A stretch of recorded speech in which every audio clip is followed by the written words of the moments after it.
Welcome dear rockers. कैसे हैं दोस्तों आप सभी। एक सुनसान आइलैंड पर एक बहुत ही बड़ा मेंशन है। उसके अलावा क्या है ना, उस आइलैंड पे कुछ है ही नहीं। ऐसे में उस मेंशन में 10 लोगों को इनवाइट किया जाता है, वो भी पहुंच जाते हैं वहां पे। लेकिन तभी उन सभी को शक होने लगता है कि यहाँ जरूर कुछ गड़बड़ है और गड़बड़ काफी गंभीर है। इतना ही नहीं, एक एक करके उनकी मौत होती है और लगता है कोई उनका कत्ल कर रहा है। वो कातिल कौन है और क्या इन्हें उस आइलैंड पे बुलाकर वो इनका कत्ल कर रहा है, ये जानने के लिए देखते हैं 2015 में रिलीज हुई ये मिस्ट्री थ्रिलर मिनी सीरीज, जो की अगाथा क्रिस्टी की फेमस बुक पे आधारित है। बुक और सीरीज दोनों का ही नाम है and then there were none. तो चलिए देखते हैं इस मिनी सीरीज को। कहानी की शुरुआत होती है 1939 के लंदन में। वीरा नाम की एक औरत को दिखाते हैं जो बहुत ही दुखी लग रही है। उसे पास्ट का एक दृश्य दिखता है जिसमें वो एक बीच पर एक छोटे लड़के के साथ है। अब उसके पास्ट में क्या हुआ ये वैसे आगे पता चलेगा। अगले सीन में वीरा एम्प्लॉयमेंट ऑफिस जाती है जहां उसने पहले से अपना बायोडेटा देके रखा हुआ था। तो वहां का क्लर्क बताता है आपके बायोडेटा को देखकर एक अमीर couple mister and Mrs Owens ने आपको काम देने का फैसला कर लिया है। समुद्र के बीच सोल्जर आइलैंड नाम का एक आइलैंड पर उनका बहुत ही बड़ा मेंशन है, वहीं पर आपको सेक्रेटरी के तौर पर काम करना है। वीरा पूछती क्या आपने उस कपल को देखा है कभी। तो क्लर्क कहता है नहीं, लेकिन मैं फोन पे उनसे बात कर चुका हूँ। वो आपके अलावा और किसी को वो जॉब देना ही नहीं चाहते। ये एडवांस भी दिया है उन्होंने आपके लिए। कहकर वो एक अच्छा खासा अमाउंट वीरा को दे देता है। अब क्योंकि दोस्तों यहाँ पर वीरा को पैसों की सख्त जरूरत थी, इसीलिए वो इस काम के लिए मना नहीं करती। हालांकि उसके अंदर से ये भी थोड़ा आ रहा है कि यार छोड़ देती हूँ, रहने देती हूँ ये काम, दूसरा देख लूंगी। लेकिन फिर ये भी आ रहा है कि चलो चले ही जाते हैं, थोड़ा पैसा मिल जाएगा। मतलब उसको अजीब सा फील हो रहा होता है। वो 100% श्योर नहीं होती कि काम पे जाऊँ कि न जाऊँ, क्योंकि दिक्कत ये है ना वो एक सुनसान आइलैंड पे है वैसे भी। और जिस तरह दोस्तों सेक्रेटरी की पोस्टिंग के लिए वीरा को उस आइलैंड में अपॉइंट किया गया है, उसी तरह और भी कई लोगों को उस आइलैंड पे आने के लिए इन्वाइट किया गया है। वीरा के अलावा एक बुजुर्ग औरत जिसका नाम एमिली है, उसको भी इन्विटेशन टाइप किया जाता है। फिर एक डॉक्टर, उसके बाद एक बुजुर्ग जज, और फिर एक नशेड़ी जिसका नाम टोनी है, और एक डिटेक्टिव, और साथ में एक सोल्जर, और आखिर में एक मिलिट्री जनरल दोस्तों। तो इस तरह वीरा को मिलाकर टोटल 8 लोग उस आइलैंड में पहुंच जाते हैं, क्योंकि उनको मिला होता है इन्विटेशन। और वो सभी निकलते हैं आइलैंड की ओर। इन सभी को एक जगह पहुंचना है जहां से बोट पर इन्हें सोल्जर आइलैंड पे ले जाया जाएगा। तो वीरा ट्रेन में जा रही होती है, वहां रस्सी जैसी कोई चीज लटक रही होती है जो कि वीरा को फांसी का फंदा लगता है। और उस ट्रेन में वो सोल्जर भी जा रहा है जो वीरा को घूर रहा है दोस्तों। तो वीरा को होता है थोड़ा अनकंफर्टेबल सा, और वो दूसरे कंपार्टमेंट में चली जाती है। तो वहां पे जज बैठा होता है, उसके पास वीरा बैठ जाती है चुपचाप। डॉक्टर तो अपनी गाड़ी में आ रहा होता है। तभी टोनी ओवर स्पीड में उसे ओवरटेक करके आगे निकल जाता है, और डॉक्टर उस पर चिल्लाता भी है, लेकिन टोनी उसकी बात पे ध्यान नहीं देता और मस्त आगे चला जाता है। और आखिर 8 के 8 जन एक जगह पे मिलते हैं, और वहां पर एक नाविक इनका इंतजार कर रहा होता है जो इनको वहां लेके जाएगा, आई मीन सोल्जर आइलैंड पे। अब यहीं पे इन 8 लोगों को आपस में इंट्रोडक्शन भी करना होता है। थोड़ी बातचीत करते हुए सभी बोट में उस आइलैंड की ओर निकल जाते हैं जहां इकलौते मेंशन के अलावा कुछ भी नहीं है। अब मेंशन को दिखाते हैं जहां पहले से 2 नौकर है, जो कि कपल है। पति का नाम है जॉन और पत्नी का बारबरा। दोनों उन 8 लोगों के लिए खाना बनाकर टेबल पे रख रहे होते हैं। फिर बारबरा एक बड़े होल के अंदर दाना डाल रही होती है, और उस होल के अंदर कई सारे पक्षी उड़ रहे होते हैं। तो अब इसको देखकर तो हमें लगता है कि जरूर यहाँ उन 8 लोगों के साथ कोई अनहोनी होने जा रही है दोस्तों। वो 8 लोग आखिर आइलैंड पे पहुंच जाते हैं, और जॉन उनका सोल्जर आइलैंड में स्वागत करता है। मेंशन एक्चुअली कुछ दूरी पर है, इसलिए इनको पैदल ही वहां से जाना होगा। तो बीच रास्ते में नाविक जो इनके बैग्स उठा लेके आ रहा था, वो कहता है कि इसके आगे मुझसे नहीं चला जाएगा। कहकर वो बैग्स वहीं पे रखकर बोट की ओर चल देता है। डॉक्टर तो अपना बैग उठा लेता है, लेकिन क्योंकि जज थोड़ा बुजुर्ग है तो उसकी मदद करने के लिए डिटेक्टिव उसका बैग खुद उठा लेता है। अब इन्हें उस मेंशन की ओर बढ़ते हुए देखकर नाविक को दोस्तों थोड़ा अजीब सा फील होता है, और वो अपनी बोट लेकर चुपचाप निकल जाता है। अब सोल्जर आइलैंड में है 10 लोग, यानी बोट में आए हुए 8 लोग, और पहले से इस आइलैंड पे मौजूद वो कपल, टोटल हो गए 10 लोग। अब मेंशन के अंदर जाने के बाद जॉन कहता है मिस्टर एंड मिसेस ओवेंस बाहर गए हुए हैं, लेकिन डिनर तक आ जाएंगे और हमारे साथ ही डिनर करेंगे। तब तक एक काम करिए, आप लोग अपने अपने कमरों में जाकर आराम कर सकते हैं। तो सभी अपने अपने कमरों में चले जाते हैं। हर कमरे में दोस्तों एक पोयम लिखा होता है, जो कि एक कहानी की तरह लिखा हुआ है। कहानी कुछ इस तरह से है कि 10 सोल्जर्स एक रेस्टोरेंट में खाने गए थे। उनमें से एक सोल्जर के गले में कोई फूड आइटम अटक गया, जिसकी वजह से वो मर गया। बाकी बचे 9 सोल्जर्स में से एक सोल्जर नींद में ही मर गया। बचे हुए 8 में से एक अकेला बैठा हुआ था, और तभी अकेलेपन में वो मर गया। 7वां सोल्जर लकड़ी काट रहा था, लेकिन उसने उस कुल्हाड़ी से खुद को भी काट लिया और मर गया। एक और सोल्जर मधुमक्खी के काटने से मर गया। फिर एक सोल्जर जिसका कानून से गहरा ताल्लुक था, वो किसी पछतावे के मारे मर गया। अगला सोल्जर समुद्र में कूद कर मर गया, और फिर एक सोल्जर एक भालू का शिकार बन गया। बाकी बचे 2 सोल्जर्स में से एक ने दूसरे को खत्म कर दिया। आखिर में बचा सोल्जर, और वो अकेलेपन को सहने पाया और उसने भी अपनी जान ले ली। तो इस तरह कविता में कहानी लिखी होती है दोस्तों। वीरा इस कविता को पढ़ती तो है, लेकिन उसे उतना सीरियसली नहीं लेती। उसको लगता है कि शायद किसी फेमस कवि ने लिखा होगा, इसलिए यहाँ पे फ्रेम करके रखा हुआ है। दूसरी ओर जज दोस्तों अपनी रोज की मेडिसिन खाता है, और जो अपना डॉक्टर है वो बेड पे लेटा होता है, लेकिन न जाने क्यों उसके हाथ कांपने लग जाते हैं, जैसे कोई दिक्कत हो उसको। और टोनी तो एज यूजुअल नशा करता ही है, आखिर नशेड़ी जो ठहरा। अब जो सोल्जर है वो अपने साथ गन लेकर आया होता है, उसे वो ड्रॉर में छुपा देता है, और जनरल अपनी बीवी के साथ खिंचवाई हुई फोटो को टेबल पे रख देता है। बारबरा एमिली की सेवा में लगी होती है। एमिली खुद को दूसरों से ऊंचा समझती है, और उसकी बातों से साफ पता चलता है कि वो रेसिस्ट है, और उसका मानना है कि ब्रिटिश ऊंचे दर्जे के हैं और बाकी सभी उनसे नीचे। तो इस तरह सभी का मैंने आपको बता दिया, और अब सभी डिनर के लिए बैठ जाते हैं। वीरा एक कमरे के पास जाती है, लेकिन तभी बारबरा आकर उसे उस कमरे में जाने ही नहीं देती, और कहती है डिनर तो नीचे करेंगे, आप नीचे जाइए। असल में क्या ना, उस कमरे में जॉन कुछ कर रहा होता है। फिर वो बाहर आकर कमरा लॉक करते हुए कहता है काम हो गया है। फिर जॉन और बारबरा भी डाइनिंग टेबल पे पहुंच जाते हैं और सभी को खाना परोसते हैं। अब दोस्तों यहाँ पर वीरा नोटिस करती है कि टेबल पर 10 टॉय सोल्जर्स रखे हुए हैं। वो दूसरों को भी बताती है कि हमारे कमरे में जो कविता लिखी है उसमें भी 10 सोल्जर्स का जिक्र किया गया है। मुझे तो बड़ा अजीब लग रहा है ये, लेकिन बाकियों को महज ये एक डेकोरेशन के लिए रखे हुए टॉयज लगते हैं। वो वीरा की बात को उतना सीरियसली नहीं लेते। फिर वो आपस में बातचीत करने लग जाते हैं, और तब इनको पता चलता है कि इनमें से हर किसी को अलग अलग रीजंस बनाकर यहाँ पर लाया गया है। वीरा को काम के नाम पे बुलाया गया है, तो टोनी को ये कहकर इन्वाइट किया गया है कि यहाँ पर एक बहुत ही बड़ी पार्टी होने वाली है। वो जॉन से कहते हैं कि मिस्टर एंड मिसेस ओवेन अभी तक आए क्यों नहीं। तो जॉन कहता है सॉरी मुझे वजह नहीं पता। ये लोग पूछते हैं कि उन्हें आप कॉल करके पूछ लीजिए ना। तो जॉन कहता है एक्चुअली यहाँ पे फोन की व्यवस्था नहीं है, यहाँ सिर्फ और सिर्फ लेटर्स के जरिए कम्युनिकेट किया जा सकता है। वैसे भी बहुत रात हो चुकी है, लेकिन मुझे यकीन है कि वो कल सुबह तक तो आ जाएंगे। और टोनी चिढ़ जाता है दोस्तों कि मुझे तो यहाँ पर पार्टी के लिए बुलाया गया था, लेकिन यहाँ तो ऐसा कुछ नजर ही नहीं आ रहा। अब होता है सभी को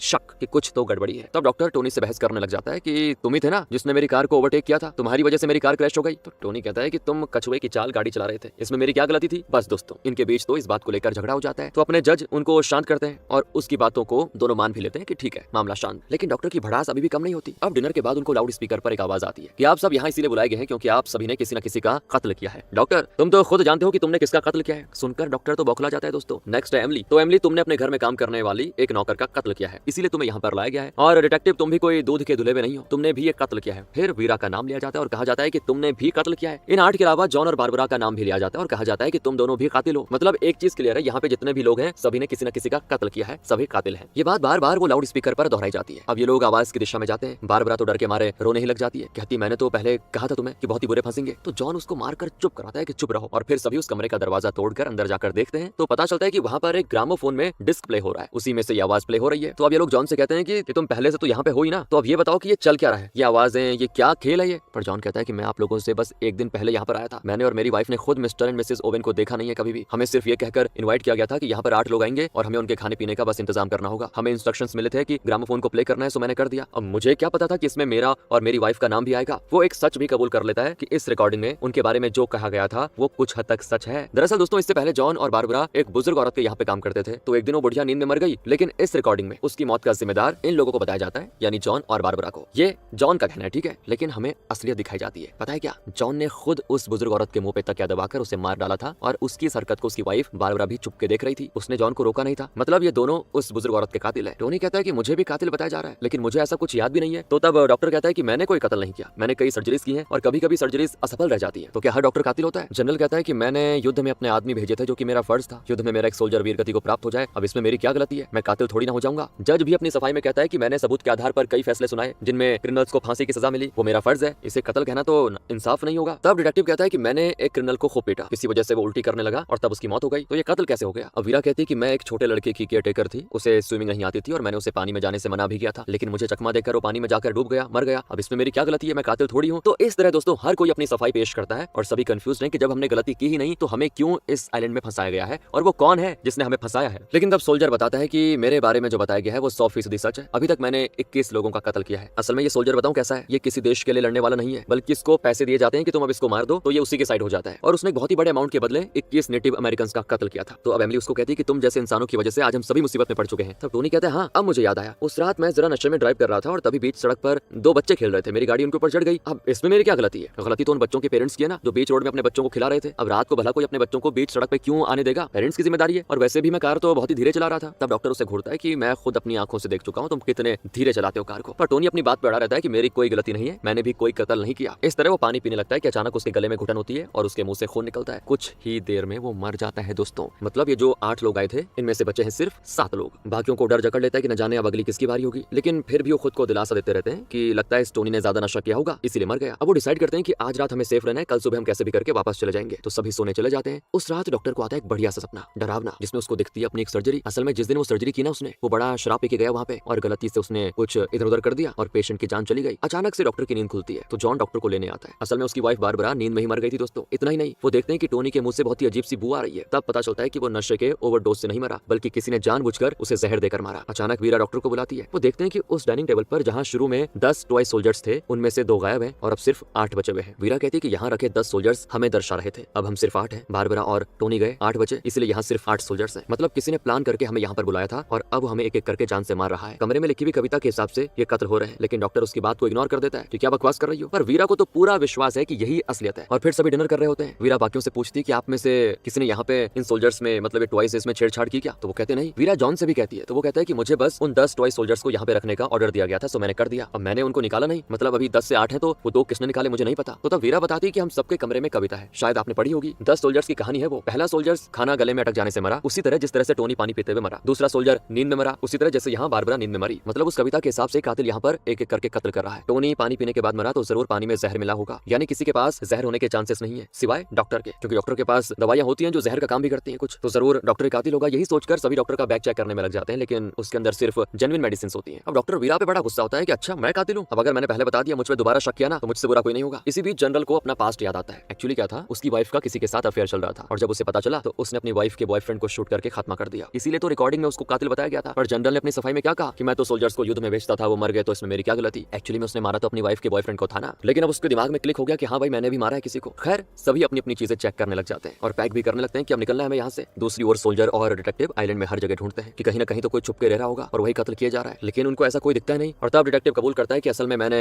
उस अक्यूज्ड को मार मार कर उसकी जान ले ली थी, लेकिन रिपोर्ट में लिख दिया कि वो नशे में था और उल्टी करके मर गया। मतलब डिटेक्टिव भी कातिल है। जनरल बहुत उदास बैठा होता है। वीरा कहती है कि हम सब यहाँ से जाने वाले हैं, आप भी आ जाइए, लेकिन जनरल कहता है कि नहीं आप लोग जाइए, मैं नहीं आऊंगा। ये सुनकर वीरा को शक होता है कि कहीं जनरल ही वो कातिल तो नहीं। खैर वो उसे फोर्स नहीं करती और वहां से चली जाती है। पर जनरल को उसके विक्टिम का ही चेहरा दिखाई देता है, जिसका मतलब उसने कत्ल किया था। दूसरी ओर डॉक्टर, डिटेक्टिव और सोल्जर अचानक एक कमरे का दरवाजा खोलते हैं। सोल्जर के पास तो गन भी है। वो देखते हैं कि बेड के नीचे से जॉन लकड़ियां निकाल रहा है। अब वो पूछते हैं कि हम सभी साइलेंट से निकल जाने का प्लान बना रहे हैं और तुम हो कि अभी भी खाना पकाने के लिए लकड़ियों का इंतजाम कर रहे हो। पर जॉन कहता है कि बचकर बाहर जाकर मैं करूंगा भी क्या, यहाँ मुझे नौकरी दी गई है, वही मैं कर रहा हूँ, मुझे नहीं जाना तुम्हारे साथ। इतना ही नहीं दोस्तों, अब डॉक्टर को सोल्जर पे शक होने लगता है क्योंकि वो इस आइलैंड पे गन लेकर आया है और वो भी छुपाकर। इस तरह ये जिंदा बचे लोग एक दूसरे पे शक किए जा रहे होते हैं। हर किसी को लग रहा है कि दूसरा कातिल है। वहाँ वीरा एमिली के साथ बातें कर रही होती है और तब एमिली अपने पास्ट में हुई घटना के बारे में उसे बताती है। असल में एमिली एक रेसिस्ट है। उसके घर में एक माइग्रेंट औरत काम कर रही थी जो कि प्रेग्नेंट थी और जब एमिली को पता चला कि वो ब्रिटिश नहीं है तो उसने उसे घर से और काम से निकाल दिया। उस औरत के पास जीने का कोई और जरिया नहीं होता तो बेचारी घर से भाग गई और मर गई। उसकी मौत की जिम्मेदार एमिली है, लेकिन प्रेजेंट में दोस्तों वो कहती है कि इसमें मेरी कोई गलती नहीं थी। अगर मैंने काम से निकाल दिया तो उसे कहीं और नौकरी कर लेनी चाहिए थी, मेरी क्या जरूरत थी उसको। लेकिन वीरा समझ जाती है कि एमिली के अंदर रेसिज्म भरा पड़ा है और वो डायरेक्टली उस बेचारी औरत की मौत की जिम्मेदार जरूर है। इसी बीच दूर कुछ पंक्षियों को देखकर एमिली उस दिशा में चली जाती है। वो देखती है कि वहाँ पे जनरल जो अकेला बैठा था वो मरा पड़ा है दोस्तों, किसी ने उसका कत्ल कर दिया है। फिर वो दूसरों को खबर देती है और सभी मिलकर जनरल की बॉडी को मेंशन के अंदर लेकर आ जाते हैं। तो वीरा देखती है कि अब डाइनिंग टेबल पर 8 नहीं 7 टॉय सोल्जर्स हैं और कविता के अनुसार तीसरा सोल्जर अकेलेपन में मरा था। जनरल भी दोस्तों अकेले में ही मरा। वीरा को अब तो पक्का यकीन हो जाता है कि उस कविता के हिसाब से यहाँ पे कत्ल हो रहे हैं। सभी मिलकर डिस्कस करने लग जाते हैं तो एक बात सामने आती है कि इन सबको उस एम्प्लॉयमेंट ऑफिस के जरिए ही यहाँ पे आने का इन्विटेशन मिला है। जज कहता है कि मुझे लगता है ये मिस्टर एंड मिसेस ओवेंस नाम का कोई है ही नहीं, असली कातिल हम में से कोई है। तो ये सुनकर ये एक दूसरे पे शक करने लग जाते हैं और हर कोई फैसला कर लेता है कि वो अपने अलावा और किसी पे भी विश्वास नहीं करेगा। पर दोस्तों डिटेक्टिव कहता है कि मुझे ऐसा नहीं लगता, कातिल जरूर बाहर का कोई है, क्योंकि डाइनिंग टेबल पर रखे टॉय सोल्जर्स तभी गायब होते हैं जब हम सब में से कोई यहाँ पे नहीं होता। हो सकता है कि जॉन ही कातिल हो और वही टॉय सोल्जर्स को एक एक करके गायब कर रहा हो। तभी जॉन आता है और पूछता है आज मैंने किडनी और लिवर पकाने का फैसला किया है, आप लोगों को तो बहुत ही पसंद है ना। सभी कहते हैं कि हाँ। फिर जॉन किचन में जाता है लेकिन देखता है कि वहाँ पे सिर्फ किडनी रखा हुआ है, लिवर गायब है जो कि पहले वहाँ पे रखा हुआ था। वैसे सभी बच निकलने को तैयार होते हैं लेकिन इनको लेने के लिए कोई बोट नहीं आई, इसलिए आज की रात भी इनको यहीं पे बिताना होगा। सभी अपने अपने कमरे में चले जाते हैं दोस्तों, जहाँ जाने से पहले वो एक दूसरे को एक बार देख लेते हैं अच्छे से, क्योंकि पता नहीं इनमें से कल सुबह कौन नहीं रहेगा। तो आधी रात को डॉक्टर चिल्ला देता है कि सभी इधर आ जाओ। सभी भागे चले आते हैं। वो देखते हैं कि जॉन मरा पड़ा हुआ है और उसका कत्ल लकड़ी काटने वाली कुल्हाड़ी से हुआ। डॉक्टर कहता है कि वीरा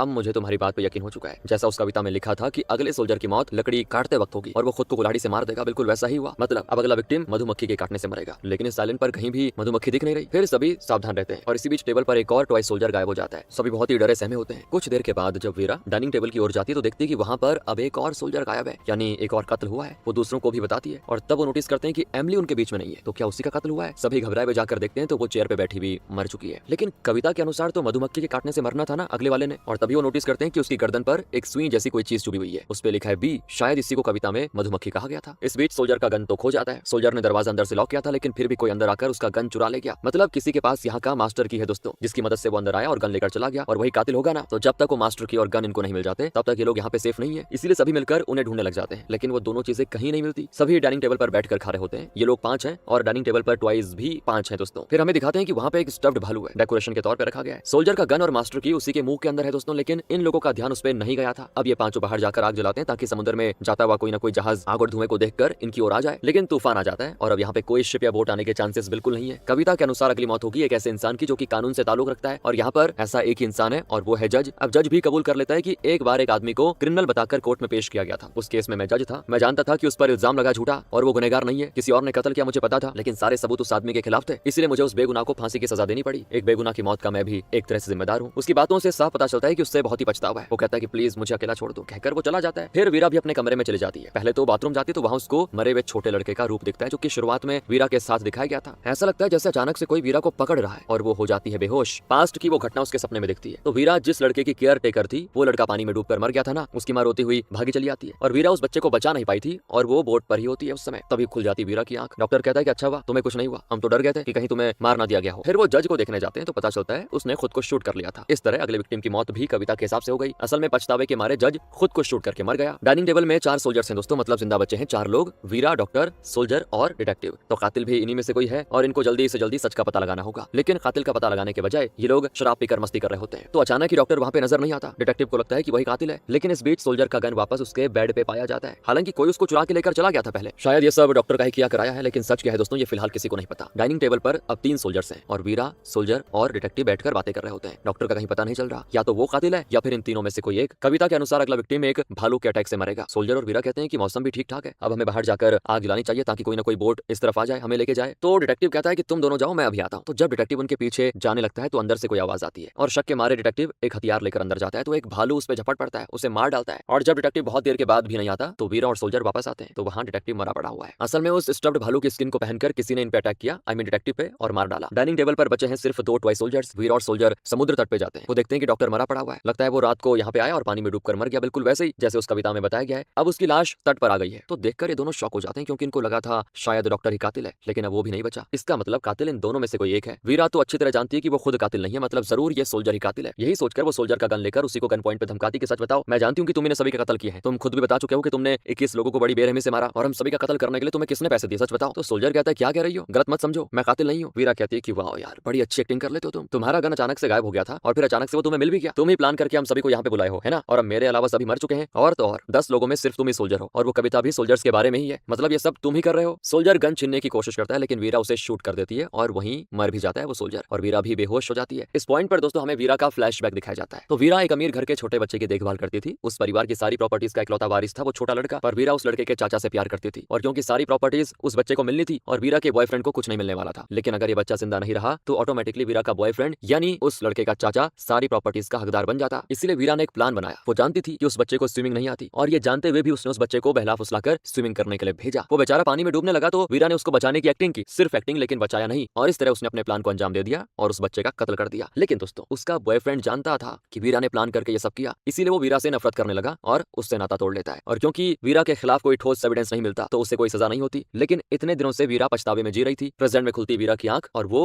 उस मरे हुए सोल्जर को देखती है। उससे बर्दाश्त नहीं होता कि उसने 2 कत्ल कर डाले। अब वो खुद भी जीना नहीं चाहती और फांसी लगाने की सोचती, लेकिन इससे पहले वो लटक जाती। उसे लगता है शॉक, क्योंकि मरा हुआ जज जिंदा उसके सामने खड़ा होता है। शॉक के मारे वीरा का पैर फिसल जाता है और वो जिस चेयर पे खड़ी थी वो गिर जाती है। अब वीरा फांसी पर लटकी होती है और धीरे धीरे तड़प तड़प कर मर रही है। तो जज सच बताने लग जाता है। इन सभी को यहाँ पर इनवाइट करने वाला कोई और नहीं, खुद जज है। एक जज होकर उसे कई केसेस में सबूत के आधार पर कई बेगुनाह लोगों को सजा देनी पड़ गई थी। बेगुनाहों को सजा मिली, लेकिन इस वजह से कई गुनहगार सजा से बचे जा रहे थे। उसमें से 10 लोग ये भी थे। इसीलिए जज ने इनको सजा देने का ये फैसला किया। वो टोनी नशे में धुत हालात में मासूम बच्चों के ऊपर गाड़ी चला बैठा, लेकिन उसने खुद को बेगुनाह साबित कर दिया और कानून की सजा से बच गया। बिल्कुल उसी की तरह वीरा, डॉक्टर, डिटेक्टिव और बाकी सभी लोग कानून के लूप होल्स का इस्तेमाल करके बच गए। लेकिन एक जज होने के नाते उसको लगा कि गुनहगारों को सजा देना मेरा फर्ज है, इसीलिए उसने इन लोगों को यहाँ पे इनवाइट किया और इस तरह सारा खेल कर दिया। लेकिन इन लोगों को उस पर शक न हो, इसीलिए उसने खुद भी मौत का नाटक किया। अब वीरा भी मरने वाली है। जज को बड़ी खुशी है कि उसने एक जज की ड्यूटी पूरी कर ली, और इसी तसल्ली के साथ वो जाकर डाइनिंग टेबल पर बैठ जाता है और एक गन से खुद को शूट कर लेता है, क्योंकि कई बेगुनाह लोगों को सजा देने की उसे नौबत आ गई थी। हालांकि कानून के हिसाब से वो अपना काम कर रहा था, फिर भी मासूम लोगों की मौत का वो कारण बना, इसलिए उसने खुद को शूट कर लिया और अपने किए की सजा खुद को दे दी। तो इस तरह से सारे गुनहगार मारे गए और इसी के साथ दोस्तों ये मिनी सीरीज यहाँ पे खत्म होती है। अब यहाँ पर सोचने वाली बात यह है कि ये कहानी अगाथा ने 1939 में लिखी थी, और उस समय के लिए कहानी और इसके ट्विस्ट और मिस्ट्री माइंड ब्लोइंग थे दोस्तों। और ये बुक एक बेस्ट सेलर बनी और मिस्ट्री नॉवेल्स की दुनिया में तहलका मचा दिया इस बुक ने। तो अगर आप बुक लवर हो तो जरूर इसको रिकमेंड करना किसी को। बाकी अगर आपको वीडियो अच्छी लगी हो, लाइक करें, शेयर करें। मिलते हैं आपसे अगली वीडियो में। ध्यान रखिए अपना।